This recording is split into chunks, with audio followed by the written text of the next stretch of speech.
ಎಲ್ಲರಿಗೂ ನಮಸ್ಕಾರ. ಈ ವಿಡಿಯೋದಲ್ಲಿ capital structure and leverages summary explain ಮಾಡಿದೆ. ಕ್ಯಾಪಿಟಲ್ ಸ್ಟ್ರಕ್ಚರ್ ಈಸಿಯಾಗಿ ಸ್ಕೋರ್ ಮಾಡಬೇಕಂದ್ರೆ ಫಾರ್ಮ್ಯಾಟ್ ಇಂಪಾರ್ಟೆಂಟ್, ಮೀನು ಪರ್ಟಿಕ್ಯುಲರ್ಸ್ ಅವ್ರು ಎಷ್ಟು ಕೇಸ್ ಕೊಟ್ಟಿದ್ದಾರೆ. For an example 2, 3. ಫಸ್ಟ್ ಒಂದು ಬಂದ್ಬಿಟ್ಟು earning before interest and tax ಬರುತ್ತೆ, that is EBIT minus interest, that is earning before tax interest. Next ಅದರಿಂದ ಟ್ಯಾಕ್ಸ್ ಮೈನಸ್ ಮಾಡಿದ್ರೆ ಪರ್ಸೆಂಟೇಜ್ ಕೊಟ್ಟಿದ್ದ ಟ್ಯಾಕ್ಸ್ ಎಷ್ಟು ಅಂತ. ಈಗ ಅರ್ನಿಂಗ್ ಆಫ್ಟರ್ ಟ್ಯಾಕ್ಸ್ ಬರುತ್ತೆ, ಇದರಲ್ಲಿ ಮೈನಸ್ ಪ್ರಿಫರೆನ್ಸ್ ಡಿವಿಡೆಂಟ್ ಮಾಡಿದ್ರೆ ನಿಮಗೆ earnings available to shareholders ಬರುತ್ತೆ. ಅದನ್ನು divided by number of equity share ಆದರೆ ನಿಮಗೆ ಫೈನಲ್ ಆನ್ಸರ್ EPS ಬರುತ್ತೆ. ಆದರೆ ಇಲ್ಲಿ interest, preference dividend, number of equity shares ಇದೆಲ್ಲ ಕಂಡಿಡಿಯೋಕೆ ಒಂದು ವರ್ಕಿಂಗ್ ಮಾಡಬೇಕಾಗುತ್ತೆ. ವರ್ಕಿಂಗ್ ಮಾಡಿ ಫಸ್ಟ್ ಹೆಡಿಂಗಲ್ಲಿ ಬರ್ಕೊಂಡೆ ಏನು ಕ್ಯಾಪಿಟಲ್ ಸ್ಟ್ರಕ್ಚರ್ ಅಮೌಂಟ್ ರೈಸ್ ಮಾಡೋಕ್ಕೆಲ್ಲ ಅಮೌಂಟ್ ಬರ್ಕೊಂಡು ಈಸಿ ಆಗುತ್ತೆ. ಅಮೌಂಟ್ ರೈಸ್ಡ್ ಯಾವ ರೀತಿ ರೈಸ್ ಮಾಡಬೇಕು ಅಂದ್ಬಿಟ್ಟು ಈ ವರ್ಕಿಂಗ್ ಮಾಡಲು ಗೊತ್ತಾಗ್ತದೆ. ಪರ್ಟಿಕ್ಯುಲರ್ಸ್ ಎಷ್ಟು ಕೇಸ್ ಕೊಡ್ತಾರೆ ಅಷ್ಟು 1, 3 ಇಕ್ವಿಟಿ, ಪ್ರಿಫರೆನ್ಸ್ ಶೇರ್, ಡಿಬೆಂಚರ್ಸ್,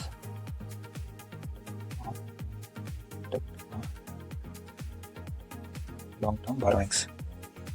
ಅವ್ರು ಯಾವುದರಿಂದ ಶೇರ್ನ ರೇಸ್ ಮಾಡೋಕ್ಕೆ ಹೇಳಿದರೆ ಅಮೌಂಟ್ನ ಅನ್ನೋದು ಕಂಡು ಹಿಡಿಬೇಕಾಗುತ್ತೆ.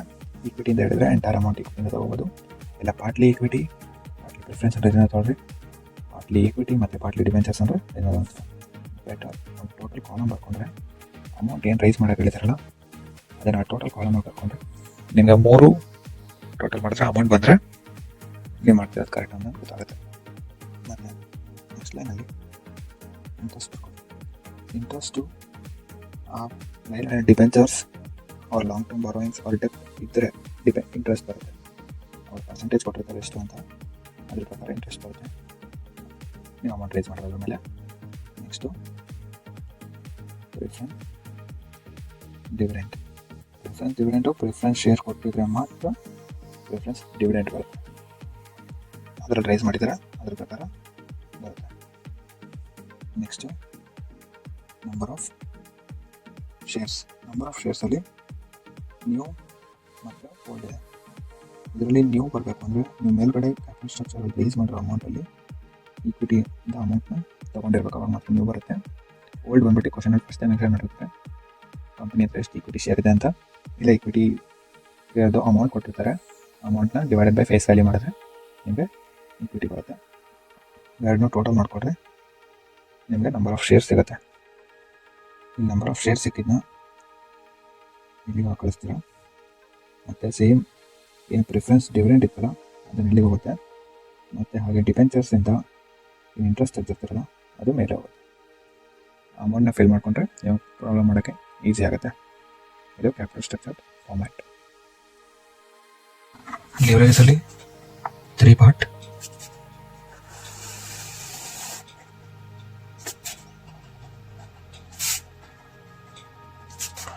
ಫಸ್ಟ್ ಒಂದು ಬಂದ್ಬಿಟ್ಟು operating leverages,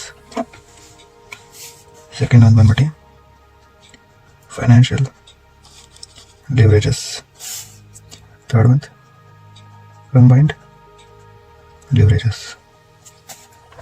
operating leverages shortcut all FLCL. Formula ಬಂದು contribution upon EBIT upon EBT, contribution upon EBT. ಇದಕ್ಕೆ ಇನ್ನೊಂದು ಫಾರ್ಮುಲಾ ಇದೆ, R operating leverages into financial leverages. ಇದರದ್ದು ಫಾರ್ಮ್ಯಾಟ್ ಬಂದು ಪರ್ಟಿಕ್ಯುಲರ್ಸ್ ಎಷ್ಟು ಕೇಸ್ ಕೊಟ್ಟಿರ್ತಾರೆ ತೊಗೊಳ್ರಿ, ಸೇಲ್ಸ್ ಮೈನಸ್ ವೇರಿಯಬಲ್ ಕಾಸ್ಟ್ ಮಾಡಿದ್ರೆ ಕಾಂಟ್ರಿಬ್ಯೂಷನ್ ಬರುತ್ತೆ, ಮೈನಸ್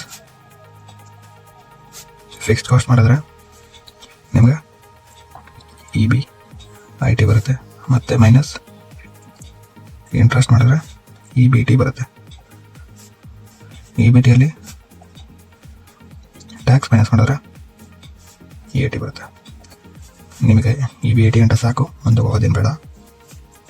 ಫಸ್ಟ್ ಫಾರ್ಮುಲಾ ಹೇಳ್ತಾನೆ contribution upon EBIT, operating leverages ಬರುತ್ತೆ.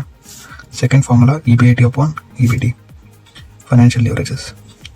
ಮೂರನೇ formula operating leverages into financial leverages compared leverages, or in the case ಇನ್ನೊಂದು ಫಾರ್ಮುಲಾ ಏನಾಗುತ್ತೆ, ಕಾಂಟ್ರಿಬ್ಯೂಷನ್ ಅಪಾನ್ EBT, ಅದು ಕಂಪೇರ್ಡ್ ಲೆವರೇಜಸ್ ಬರುತ್ತೆ. Formula ಯಾವ ರೀತಿ ಬರುತ್ತೆ ಅಂತ ಗೊತ್ತಾಗಿದೆ. ಸೊ ಇದು ನಿಮಗೆ ಎಕ್ಸಾಮಲ್ಲಿ 5 ಮಾರ್ಕ್ಸ್ ಕೇಳ್ಬೋದು.